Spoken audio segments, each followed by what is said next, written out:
video so www.obatanparadioonline.com ho se wokopie mo hono mansami yaboni na aboa ede ato nto kwa obenya bia kenkan ko na benya bia tie na chese ho so etimi aboa ye pan no achi obetimi no agenche afa WhatsApp line we so ede aba 0573333444 0573333444 what the first by back in Kyei ede amanu achi so Facebook no send your munim say your Obaatanpa radio 92.5 no we insakra kakra bem enu nti yeguso ye yensiesie ho nti sabrede baby a wo be hwen wo Facebook no wo Facebook ho no ma na wabo Obaatanpa radio Obaatanpa radio na chese wonsa etimi akan kama yeah streaming live ho no mo na information centers bia government kase boy wo ma bia madasa etie bi sabra kopie mo e wo Kaso Rock City a ha PK information center anyway biom hu ha at one madasa enya bi etie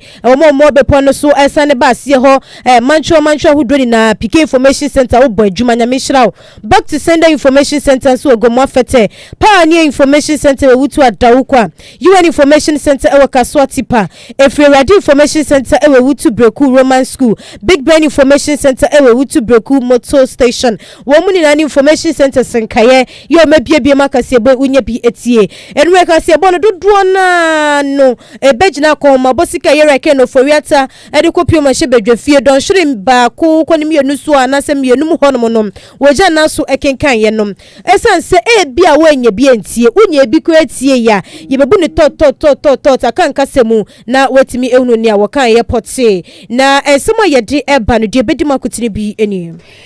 Emunu aya won man foto safo no nyafa ke no Oforiwaa wade atudwa se free SHS policy aya nhyehyɛ aban de aba no abodi timu pose dwumedie no wo ye pa na wasanso de tudwa bia o kire se ankrankra nyumeku ahodro no ye private sector businesses no aban ne behwetimi aso won masene emu biam so wase ye kase ye development bank Ghana no nyame adom sese wo man kase nya wo mutumi krata wo mudi bedi dwuma na ebusi obowre mu apomodin ho nsem so a eno so de tudwa se agenda 111 no orekodo eba na pomodin ni amahudo bia wo sa ban ne hwe no ye na ni na so eda na kwan mu ebiom wasanso kan ye wose se momo uzese ya nana obitese na Amanfo do na eyom sika efi bango obi aya wose me de kwato me momo so se ye tigo se ye network bayo se ne yese ye de to foforo sanso beka ho na wasanso borwe mu wonwuma mu wode tudwa bi o kire se won ba behwe na nei no won mabomodian akreti enwuma dodo na ne anya hwe kura no 1 million jobs won no behwe timi ama mabunu enya bi aye na omamu ni na mu nipa dodo wo pepe aduase tiripon wotwe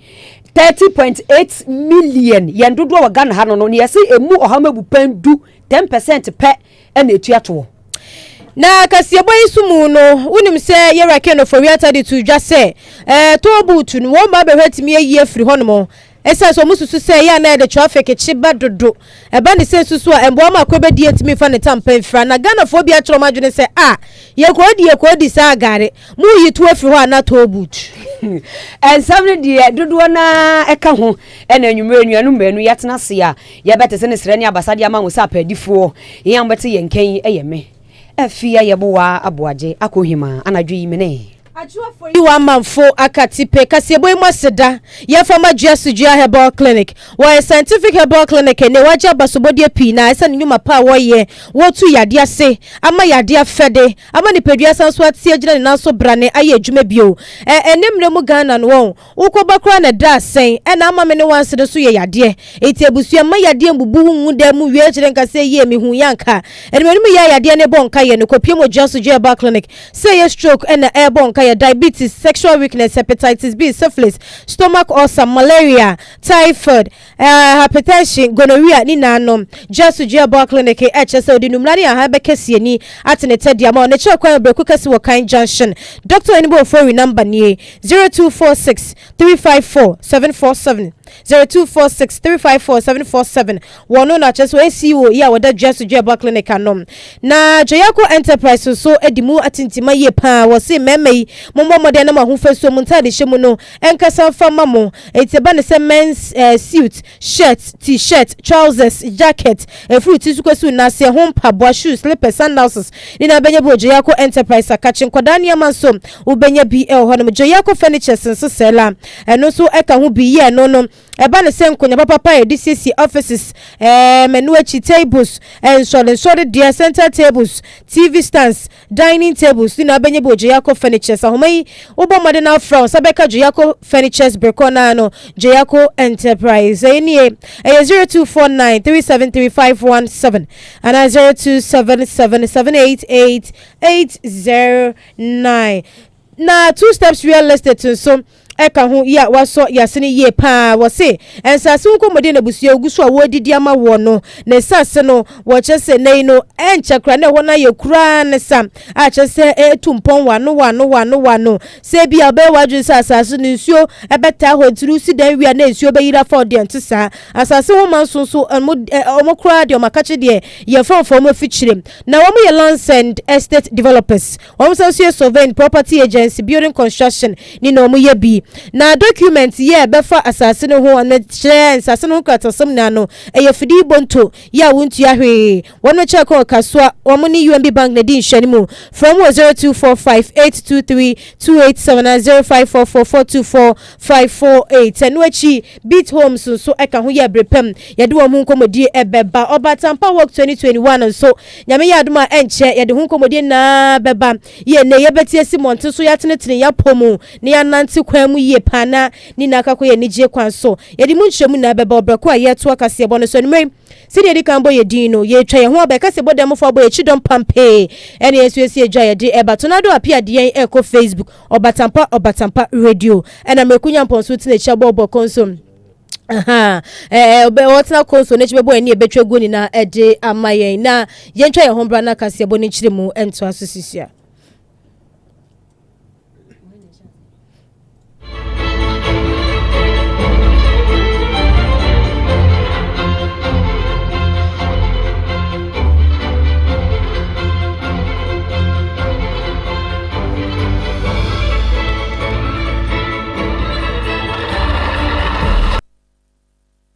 Kase na se sani na anim no enne na brave makwemu ma oman foto safo no nyafo kenoforiata epie mu wo oman yi mra hyebedwafie ma wode wo man akon bo sika no wode kotu dwa kyerɛkyerɛ ye enisuade hu na wo mo wo ene ne wo mo de ba ye efe ne edi kan ye twemu ne wo mo aye ne efe nso wo mo hwɛ anim se wo mo nya ho kwan a wo mbesa nso aye ensam ne de waka ne bebre power mra hyebedwafie wo na emu bia ye tete gu wo anase ye twitwa ne nkumankuma anwume yi ye tete ne srane abasade ama mo bi ne free SHS won hyehyɛ no na wo manyamfa kenoforiata de atodwa wo bo amane se abana boritimu pose ensatra ya wodu ebeboa ama adesua ne adetetimi afa ne ntampa fira no na wa na adwo so obekoso waye enu nti na didi mu a ema wo mo de free SHS hyehyɛ ya ba ya kase yi adesua for meche first year student emu empema ha 9 ni eduonu enum 425,000 enya mu chafa wo mo keka ni na esi enu no na adesua for dodo wo mo de wo mu wura mu eye wo pepe baako etiripo eduonu no ensia 1.26 million student na wo de wo mu ewura mu ene wo mrahye badwafie na ye nika ne nije enu achento wasanso de tudwa se enam se won pesa adesua for no enkonko wiase wo no wonya free SHS wo ko school efe enhuma wo de ba ko sua de wo ninti no wo mo de exercise books no maako wo pepe aha 9 400 million na wo mo de maye notebooks 1.8 million ene ko ye efe physical education kits eba no apomuntenetene wo school mu ya kwa yesi PE no so no emu 395,000 ena wo mo de ma adesua for no se wo mo nje na wo se ye yisanyemadi na edisi nchen a project awodua maako wo mo ye e wa afie wo mu nkoa aya 180 ayo mu classrooms wom dormitories wom administration blocks library ni na kaka hu bia wo secondary schools a ensama onumanyamfa kenoforiata eken wose ye na ye ni ebetwa to no kra ho no wose free SHS project ya abane ade abano yade se wo mabo wo mutimu pose enhyehye mapa bia etwa fata se wo mo de eka ho ema ne boa ma SHS ne ejina ne na so brane enya nya de se emframa bi bo a ebeche ya no wom de nyina be hyem aboa ama SHS no etimi akonkan na obi bia nso enya ne chefa ewo mu bi. Mr. Speaker, government will continue its transformative flagship programs. In education, Mr. Speaker, the government continue the implementation of the government's flagship free SHS program. A total of 425,000 first-year students enrolled, bringing the total intake to 1.26 million students. In addition, first-year students receive the underlisted items as part of the implementation of the free SHS program: 4 million exercise books, 1.8 million notebooks, 395,000 physical education kits, 1.7 million cartridge arch paper, 35,000 water-based acrylic paints, 28,000 technical drawing boards, and 28,000 sets of technical instruments. Mr. Speaker, in 2021, we completed 118 projects made out of classroom, dormitory, administration block, libraries, and canteens at the secondary education level. The number of completed projects under the free senior high school infrastructure intervention stands at 657 out of a total of 1,119 projects from GET Fund and other funding sources. Mr. Speaker, the Ghana School Feeding Program fed some 3.5 million pupils in 10,832 public basic schools, with one hot nutritious meal every school going day in 2021. Enti no nipa ya tene Kyei ya Amanfo to safo wonu nyafo ke no Oforiwaa enai emra opiem emra badwafie na wode 2022 budget no etudwa no. Ebusia yetu akasi ebono eso hagusi Obaatanpa 92.5 kasefide som sabre ya no ene tunado apia wabomodi a eyima sutire se oba Obaatanpa radio 92.5 Facebook obone sa se kunkure ya eno so won sabe kan yen eno Obaatanpa radio eno so ewo Facebook ni na danso onsa ebe kan yen na yetu akasi ebono eso ni yetu so ewo sansem kro ya emu na se fia ba na yedi eti na ne wonpo anu su de anwemu ane bekosoa na yegina na no na nam so ema chese reke no Oforiwaa wode de nsama tutu dwana na samba ko de tudwa ye hu beka ko hia se ema yetiefo eti ene se abana ye na adwene se hwebe enton kopim afe e besimo no na se obenim bosome ne da edikan wa fimpenu ne eduonu emienu mu no wo mo de hyeye bi eba ye o mafre no anaso mutu ne din se you start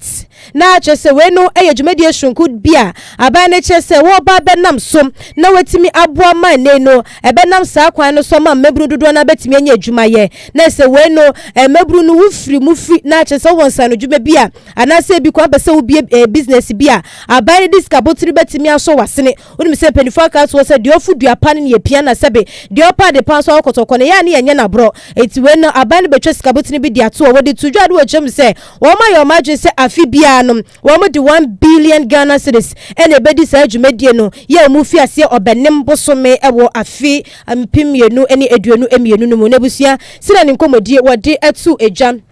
ya na wakasa ede afasa initiative no ho no ye hwese yensa ebeka enne no na yewra Ayekoo Oforiwaa ya wode tudwa wochem se ebeboa ye party mabru no obi anfa ne ho enjimu bi. In the past 15 years, successive governments have endeavored to implement various employment schemes partially address the unemployment situation in the country. In 2006, President Kofi initiated the Youth Employment Scheme, which provided meaningful employment avenues to many of our youth. Since then, we have implemented a number of such schemes, with the current ones being NAPCO, 100,000 youth covered, YEA, 80,538 beneficiaries, afforestation, 44,682 youth engaged, National Alternative Employment and Livelihood Program. In addition, government has employed some 295,000 into the public sector payroll since 2017 alone,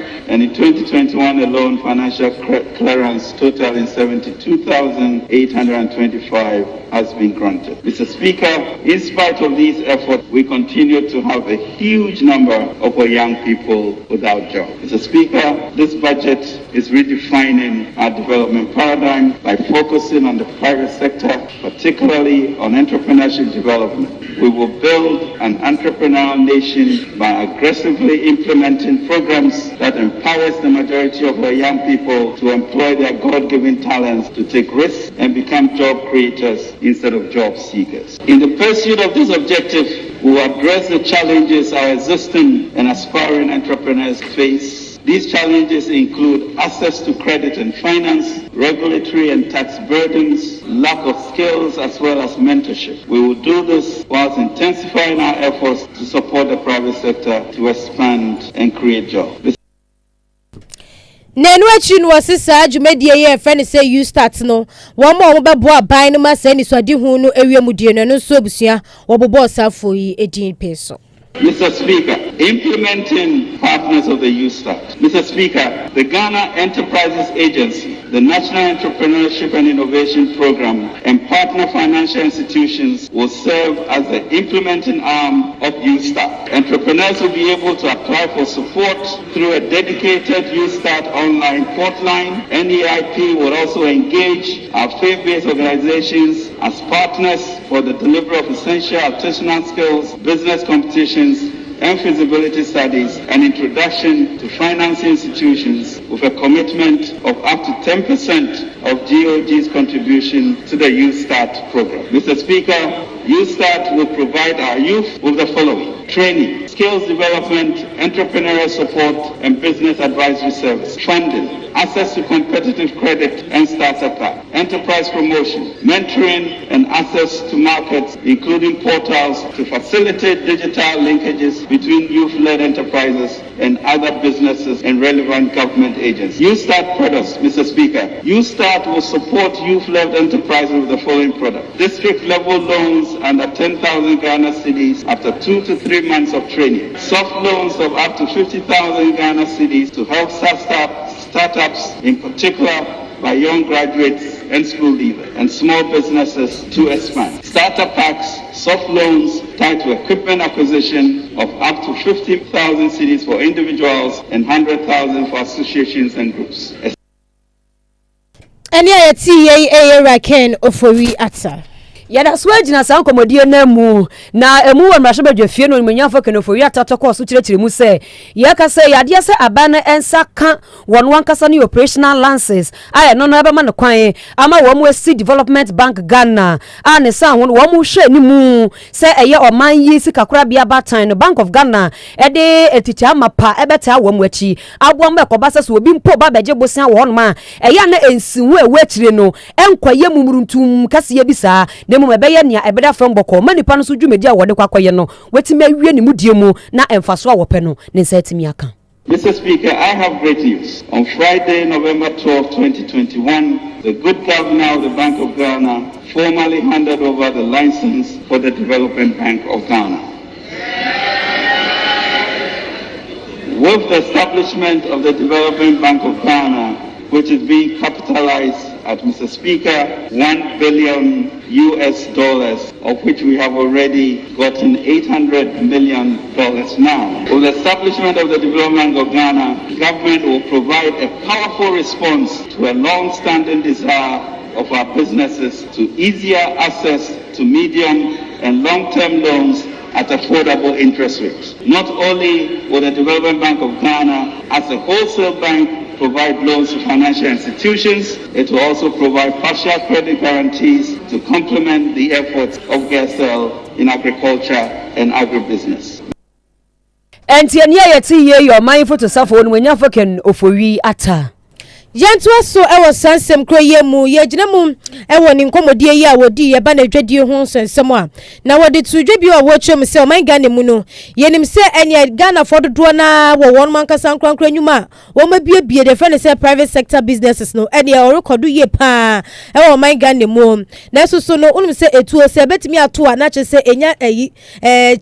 ginafo ye pa enu nti na ban na ye na adwene se nenom wo ba behwe no atimi aboa eye private sectors workers no wo mo anyame aye adom atimi abiebie enwuma kakra no anya hwe kra no ye be fiase ani atimi epushi won mu ye pa no de tudwa wo chim se no so beboa emenkoye se de bia da adesoa no kese no eba beda aban no ekomu so ono nkwa no behwe o man ne mum ne se ankra no so dwumadi ekoso a ebeboa madodo na so betimi kra nya adwuma e wo hono mo aye ye rake no Oforiwaa ne nkomodie ni. Mr. Speaker, with this youthful population, there's an urgent need to provide the necessary environment for the private sector. In this regard, government will implement a major intervention to empower existing private sector businesses to be robust and dynamic, to expand and create jobs, whilst giving a strong hand up to the youth.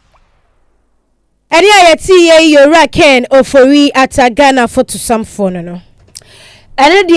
de kasieri ni na akwakoye budget no entini agusua ejina so ye hono a esansa wokasa ya pa na ehu ba ko biem so wosaka ya yeti hu ede ache Ghana fo ni yetiefo ni na se wosesa ye kasa yi se na be ya ba ne betimi atena ne nkwaba mu na eye country tax net no betimi atretre mu aboa masika mapetimi atena wo man no fotuo mu ni yetimi ede abobra ni ntino se sia no wo mo de tuo foforo bi ba aya no eye electronic transaction levy we no se bia wo kwakọ yisika wo mobile money na se wudi sika kwakọ tum anampo wo wusika wo phone so na odi fi wo phone no so e dia kwakọ tu be bia wo kura wusika se ye bank kura bia no wuni kwa wudi sika kwakọ tum a eto a wo betu ye fisuo e ye 1.75% ene ne eto a wo ba betu ya eno no wonimanya fa Oforiwaa tetere se we ni na ye enhyehyɛ mapa wo mo de ba wo mo gitum se eba ebeboa wo mo asebi wo mo ni bie e wo Ghana han mu sei. Mr. Speaker, it has become clear that there exists enormous potential to increase tax revenue by bringing into the tax bracket transactions that will be best defined as being undertaken in the informal economy. After considerable deliberation, government has decided to place a levy on all electronic transactions to widen the tax net and rope in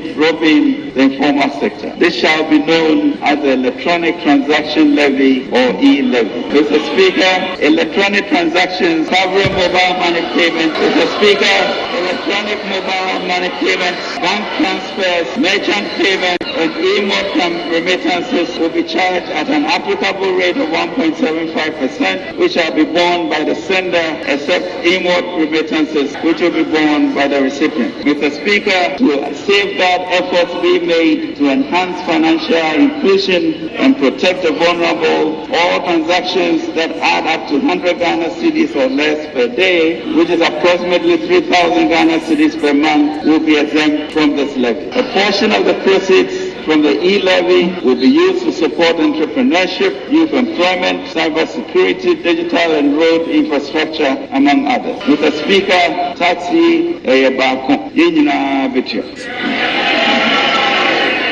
Mr. Speaker, this new policy also comes into effect once appropriation is passed on 1st January 2022. Government will work with all industry partners to ensure that their systems and payment platforms are configured to implement this policy.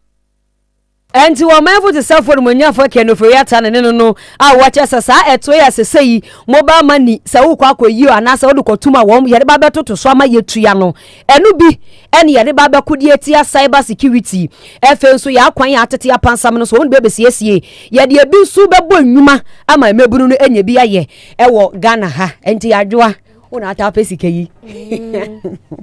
asemo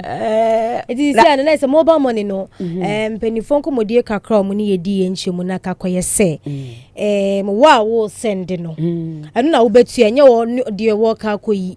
wa wo send de akoma wo bi unse wo kwa send dia te wo so odi bitutu nti bia se nipa no wo pese wo yi 100 cedisa I was so deep to so. Would be to so man. Once a year, 100 and pepper. Yeah, Yenim says, Sana no more yen dear, but we must add 1.75%. And I sounds what to so. No, and I calculate say, ye baba henny to me. And say, say it, no sooner. And may send this Kamawa. I was some Sandy be to so. 100 Ghana, and I be 100 Ghana and pepper. It's never yamiko use on better me crana. Me reflect to a mimi bottom, a better reflect to Mena media bia no se mobile money no so person obi yi pepe na I was so send na de bitu so se si an yes an o matoso and so person who load the account so no so ye beti eno so ye beti bi wo se ekenim se wo load account de no de e fixed money na ekita wona na ye di tum ba sisi ano so ye bet tax wa wo sika no ye bet tax bank de kura na wo ye transfer ya eno so ye tax yes si eno ye si de be boy ama emebunu no aye nye bia so ti asebo ka o si ye nyina ye betua na na emu odan mo okay ebi mo keka se na emu odan mo ama ye mfili eti eba de say na afede musie mu aya nyonti ye na aye ntua no monkey the work babu the chop yo busua ye to akase ebo no esom na ye gire mu ewo semkro ye mu unim say akoma bosika fimbe no aduanu mienu no wo mu tu ni din say agenkwa budget na agenkwa budget ya wo mutu ni din yi e na chese nam so komedom kuma na chese agenkwa ne de he no e de agenkwa asem na muke budget ne makenkan ya ayaga na fo asum kesene ne ase ene Robin Peter to people ne ensem fran momu na matimi aye na ne antikropo ebi mokra kekeka ho nsem ne beba so ansa na ebra ye reke no Oforiwaa tagina simpie so kasa no de tudwa wo chem se o man ga na mu yenim se wo tobu ta hodo ye pa wo mai mu ene ka so tobu bia bia dubia na tobut na se bi wo hono na ena sofo di tudwa wo chem se sa tobut no wo mu hu ne se ha dwen ye papa wo hwe enka botaye ne timopo na etare kire se nke wo se wie mu die no sa botaye no kwa ye ka koto baabi ena sunsunso boni momu ne ye nya wo sin sanso ni bi ne se ene ema traffic chi wo kwan mu dodo wo bi nim de ya na hono no wo mu ye hono mo ka timi ko gina hono na hia na ono no wontua ne sika na campus ya ma ne ticket ena odi tudwa wo chem se ne pam no twa no enya anto a enya ntua eti sa to butu ni nada wo mu bayi ni na de afiri ho se be ye beboa ama akwa matimi ada ho ma aboa ma akwa bedi so betimi afa ne tampefra egwesi de bia traffic be chi wo kwan so sa ne de bia no ye ne wo te hyemu na wudu to buta na chese unsuru mu ubonsa ano dendende na ye meduka so to butu ne medu to butu eyo ne da benda ne betwem wo se sa de ni na no impenifo behwe na o matimi ayi de afiri na aboa ama kwan so jojo akoso eyie ne nsema wodi etu dwanom yehe say yensa ebeka ya no woka adia afa toast no ho na ni na demo no ebusua wo de yensa nyanka ye de afia yento aso na si atobutu no so yesi na na afia sa de we sesi yifi ho ma so wo se yenwia no ma de hye o medi demo no ahone ye dia mom se kama beke na no sa na amane ya sa no wo pe bibia na dwumedie bia mom edi yes so kan wo se omo be relocate wo mo no ma mom baby pa atna enti sa de ndi o maka ne se ni so se efi na wo mba be yi o ma be so efi wo mo enti si an wo de atudwa enti akase ma be ye be approve die and omo ton ade nso wo kwan ho no nso so omo jeja tobutu so ton ade ni so omo so ye be ye omo den saka ni twam hwim a wonyina ho bi yemu wonyina ho but Adwoa me fa baby no nka wo mo no kra no anko mu fi wa e beboa yesi akwehia ta esi esi etwi form so pa ebia na obi to ade wodi Amerika ohun ne saa gidi no entimi bo mo ho mpo de mi hu ni ha ka ho de ne ye mame ka traffic ne de no ene wo mo ase bi wo medi dem mo nipa kwa ne fa baby no omo na ye adwu omo no mo to ade o traffic ne mu de tobutu wo tobutu ne gina no mo to ade wo mu no se traffic ne chi ni ntina mo so bedi dwa wo ho no wo mu de na ya na wo mu nkwa hia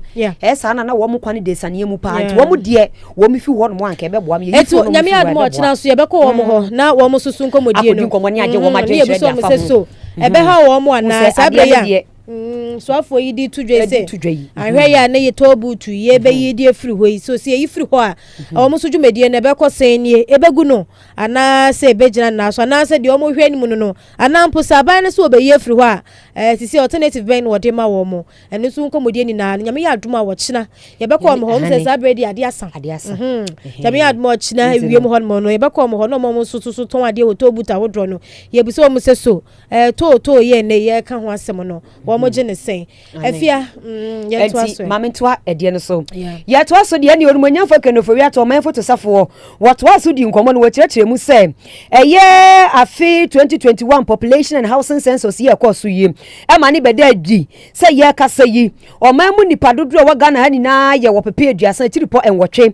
30.8 million. Na womu ye nkonta asase ye. Eni na mani bede di say. Emunu ohama bupen du 10% ena etuo no womu tuya. Wase we na kwaye asofem sempa ha adwene. Akwa kwaye se ebi mu ye adwuma. Ena nipa kuma bi ena eba na etuo na womu tuya. Eba ne sanso eyesisie a ha adwene a sanka enye eya Ghana statistical womu dwumedi a womu di ye ne womu hyehye ya womu ye ya anka womu ni mu da. Nti sade we ni nanso yade bi a ha adwene wo kyerɛkyerɛ mu se we ya no kwa de si nkyɛn a enyumeku awodo na register bi so register yo na womu fa no kwa na register no emu kuma bi ena eba ne to na womu so etua eno so no wo kan ye ekyerɛkyerɛ mu esei. Only 1,643,839 persons are captured by snitch as active contributors to Tier 1 pensions and 2.1 million, less than 10% of the total population, as active contributors to Tier 2 as of June 2021. Only 45,109 entities are registered as corporate taxpayers. Only 54,364 persons are registered as self-employed taxpayers at the Ghana Revenue Authority,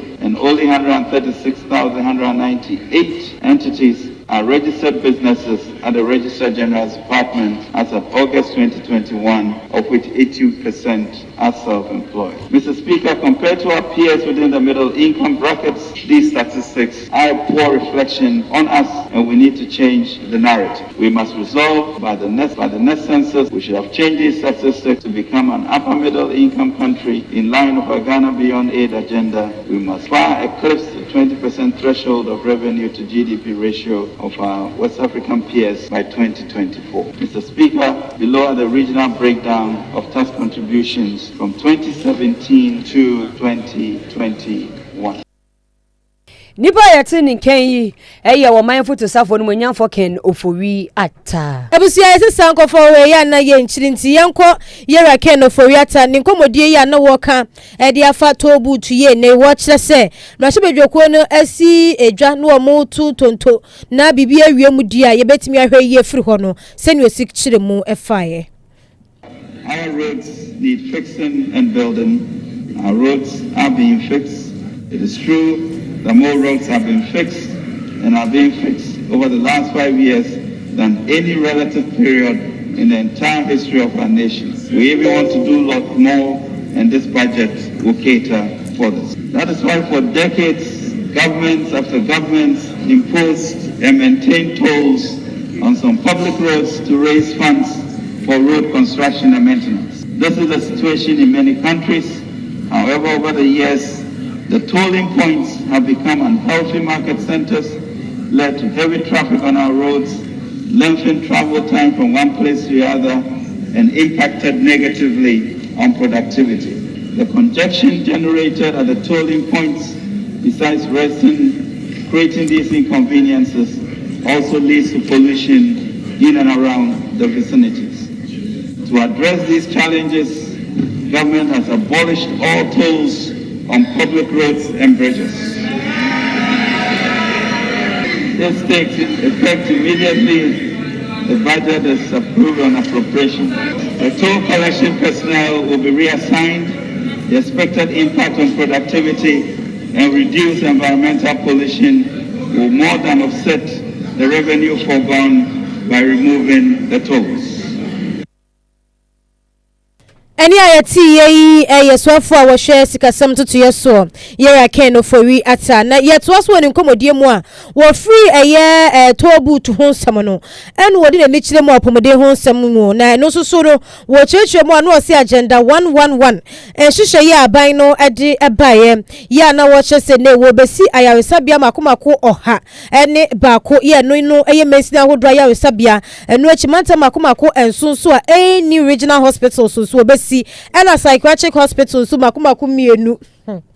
ono susu obesi psychiatric hospital no na ebusuani na mu no wo kireche bo anu wo kyese enye se bi se bi aban ne ye ya na kyese opa bebi koda yo na mu no sabe me no kasei ahom chichemu eduonum 50% contractors na kyese sabre no wo mu afiase o mbefi dwumedi asententem so okra nei ya ma wo mu plans no ya kyese o mu hwa ma ya sabia no wo mu etimi asi ne intentem so basare so na ne kwakwa no sanso di tudwa wo hwem se aban ne abri ye pa se no obehwe ama Ghana for dodo na no ye be wo mo COVID-19 vaccine panye ni bisi na be ye be boa na abo enkwa ho eban. Speaker, in line with the vision to improve equitable access to health facilities, the government will accelerate the implementation of Agenda 111, Speaker, comprising 101 district hospitals, 7 regional hospitals, and 3 psychiatric hospitals. Mr. Speaker, already we have 50%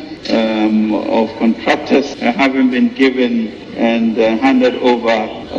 their cadastral plans and hospital sites for them to begin work. Mr. Speaker, the LEAP program paid 5 cycles of cash grants to 344,000 households and registered 76% of all LEAP beneficiaries onto the National Health Insurance Scheme. In 2022, government will facilitate the disbursement of the bi-monthly cash grants to beneficiaries. LEAP beneficiaries assessed to be above the extreme poverty line will be graduated into a productive livelihood inclusion program. Mr. Speaker, government has rolled out an aggressive vaccination program to protect Ghanaian lives from COVID-19. Sustained efforts have seen about 2 million Ghanaians receiving a single dose of 825,706 fully vaccinated as of September 2021. We will not relent, Mr. Speaker, until our goal of vaccinating 20 million Ghanaians is attained. Our supply of some 9 million vaccines are now assured and will mobilize to meet this goal to protect our people. Any ayeti yi ayeswafo shega na sika sem tutu yeso ra ke no Oforiwaa ne nkomodie na busua ye bu ne totot kakaka dia mamo no na wa mananso wo enu achi wasanso de tudwabo mu amane se eye one district one factory initiative a aban yi ba ye ya kase yi eye enwuma be ye 156,782 na abo wo manga na mu ho a emu no wakani besi se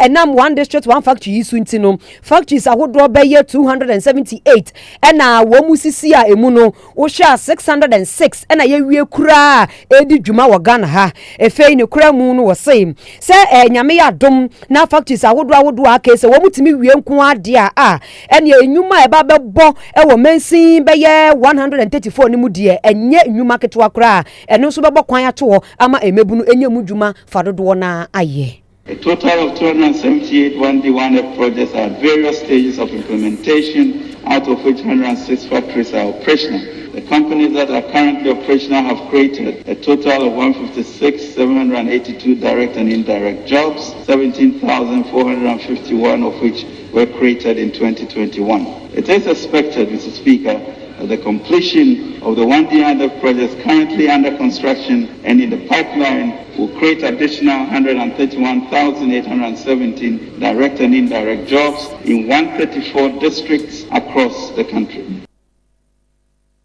Nipa yatene Kyei Odomankoma Ken Oforiwaa wamanyi photosafo. Na busia yentu akase bono so gusu na gire mu Facebook Obaatanpa Radio 92.5 ebia na wunya videos bi enhwe ye humfoni no sene esitie na ene tonada apia daromenti oba Facebook Obaatanpa Radio 92.5 a ubehunu ne ye kani na humfoni ya ebu ne tot ene ye ba humasua na wode ato ye ba apomode no wode ato ya achese egusu a ye sane mudi amamo na ira ke no Oforiwaa ne komodie mu no wasanso de tudwe ya wo chese digitalization ya MPP abai mampani abedi echire wodi mutuntima ya chese wore champion atakura wo mu captains band ne bonensa no aboa pa moman no ene esika abai ni nya wo mu no nyasem kuma wose bibi etwemu ane ye nam digital kwan so anasa abefo kwan so ndi djuma no moman ne boka ye papa no man ne kwantimi ntumpon na so na bread san hede we baye wo tumira chire sia wose a free 12% ehuri ase bronya balu eko 84%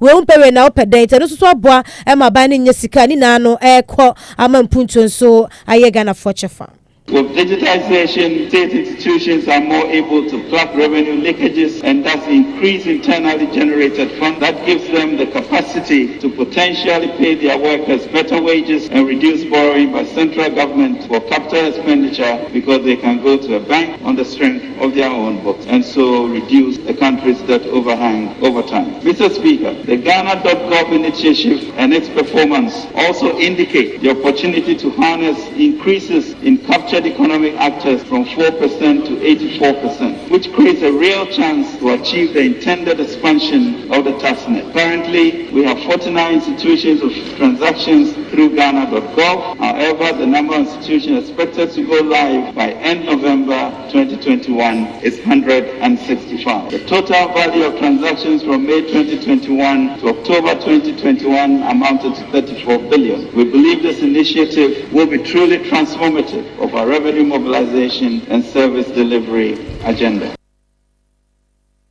Etiabusia Ken Oforiwaa honorable mrashe rekwadi eswafo ya oshega na sikasam entutu ye eswo nensam no de esefata se wasote no ene ebu ni kakra ye de amampempen suoi ye nyina ye ho na na ye ntwa ye ho ye nkwaji aboafo nkrato na ye ba susu a ye beto so na chese ne akemu no first half ne de akwawiye second half ne beba na wonum so adwuntwe kakra ya omodi aba efa budget no ho no etimi abos so edi amamu ye twa ho abasisia.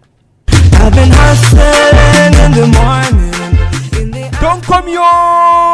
come me. Adoma daso Obaatanpa radio 92.5. Eye de foforo kura ba yese. Eye fala promo wey. Eye promotion ahihya ye de ma yetiefo nyina. Esanse Christmas yi Obaatanpa ye dwene ohunti. Ene ye de se adwumadi wey aba etibomodin tutumirika nefa ho hyamu bi. Adwuma bi a wo ye bia se we telani opampaboa wa bie store na atia no. Adwuma no enketwa akese ne adantamu munyina mumra 500 Ghana cedis pebra.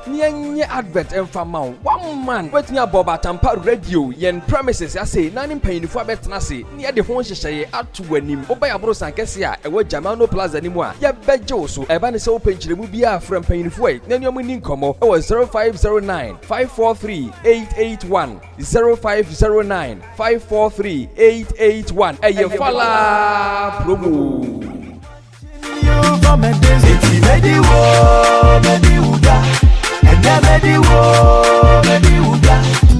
Yo, Kofi, oh my woman.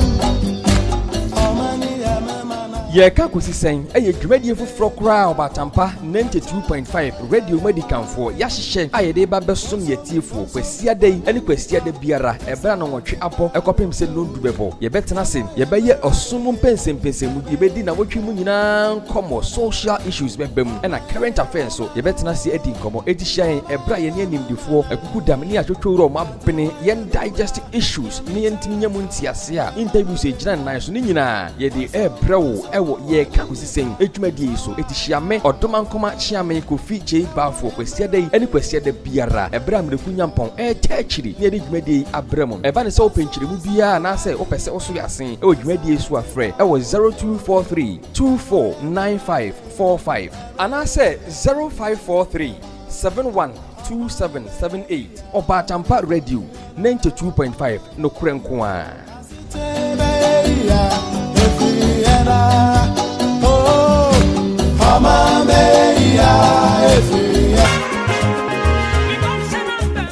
Akwajo na ye na wo kwa wani abre hu sei Adwoa eye bibi ena no asase akwati kire me mame koto obi ehoma nson timinam kwa so court na me koye o Kwajo pa enti onti bit reality Ghana ka bit reality Ghana eye dwumaku a wo maba wo moto nsase a manso ni hu se bia wo no wo pasase wo pedan yesie wi na yensi wi ni na omudi hu dwuma wo mo sase dodo na wo krom Kaswa Millennium City Kwajo oku Kaswa Tobu Ofan Oklunkwanta Amasamai Tome Furnaces Cotton Dodowa Enofia Salach one more sassy yantamu adeda kwa ho se wo pe bi asia yaresabia filling station and store ni na wo benya bi sikasem so de edda fam sa chichide nanti wo mo nim se nsi oton so fam edin enu nti wutua kakra to ho no mo a de aka no na watua ne kakra wo mo ye promotion enu nti wo mo ama 50% discount e won sase ene adan ni na ho be ho no mo nyanya no Millennium Junction and our friend 0240-887-275 and at 0543-553-611. Bit Realty Ghana.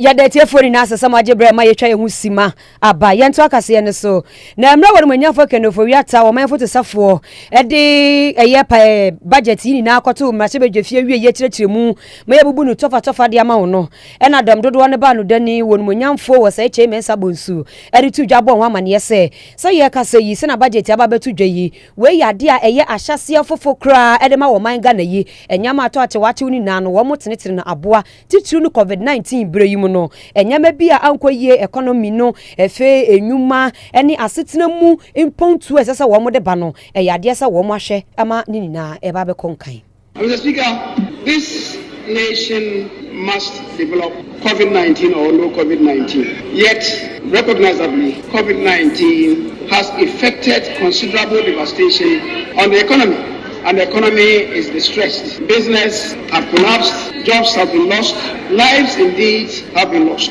And yet, paradoxically, as we do know, a government is put in place not to explain away problems, but to solve the problems. The Speaker, that indeed is the purpose of what exercise the Minister for Finance has done today. This budget, the Speaker, is set to give this country a new beginning, a watershed budget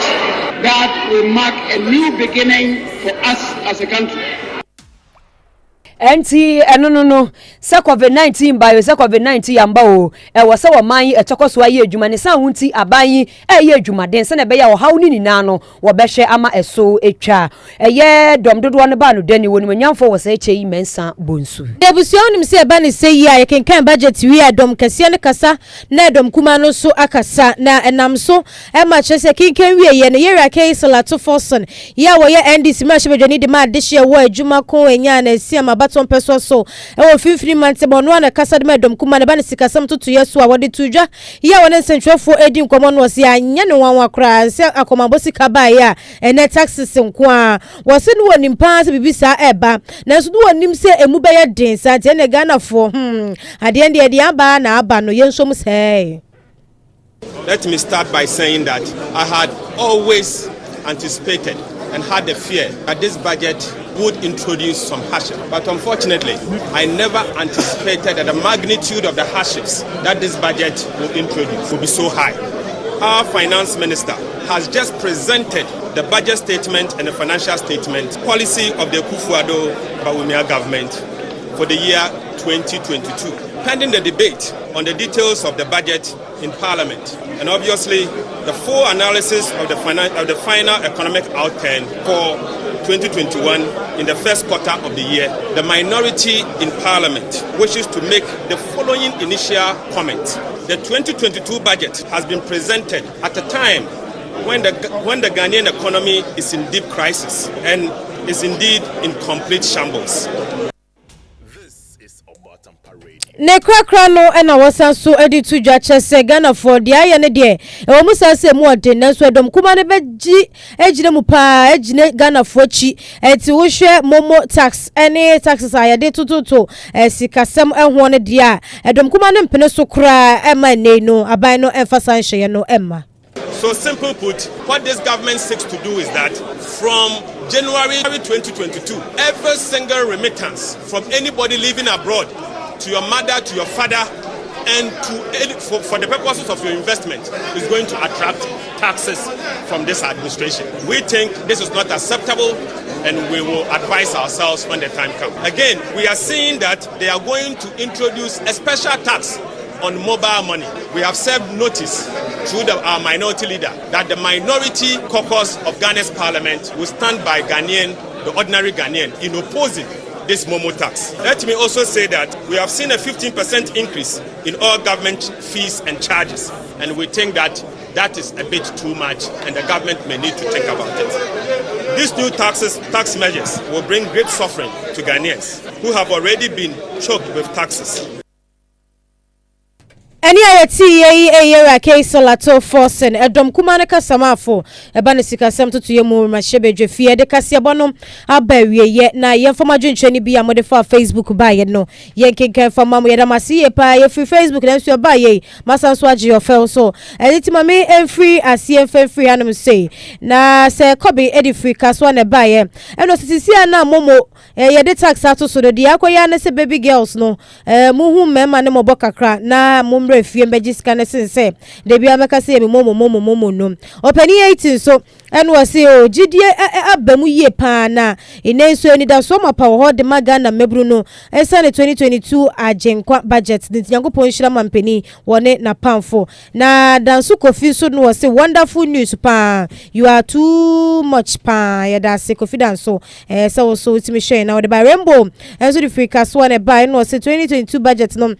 budget a hotoso wom budget a enije wom impunto nso wom ya ni na no bebo ama mebru no ye ni etimi agenti long live Ghana eno odi aba wa hanum say na Evans Asante so wo share de Africa prior so Evans enime ye chia o ena fe so RSM officer wo so wo share de free kaswa wo say friend set officer donom wo so chia ne na abena obobie ya wo no ewo esuojaman akwamu wo chia mu ye pam ye de kase abona ba wie ye na ye sorry so kase mrante no so ye krado etonado apia na de ko Facebook na face YouTube mekunya mpo na tena konso na chibo ani etwegu ye de ma ye kase boda mufo Kofi Baffour